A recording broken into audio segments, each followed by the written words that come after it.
So open Chrome and go to, type in seesaw.me and press enter.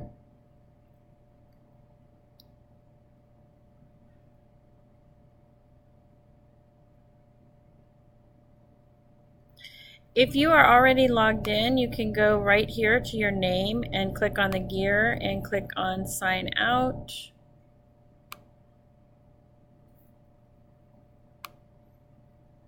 Then just click again, I'm a teacher, sign in with Google. And it should take you right to the Seesaw class.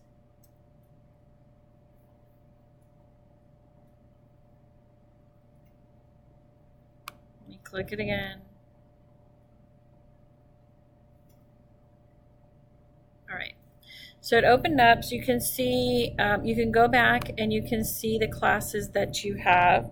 You may have created some, but what you're looking for is one called Conduct. And I don't have one, but in your list here, you should have Conduct - your name. And that's going to be your class for the school year. And you should see your new student names right here. And this is the account that you should be using this school year.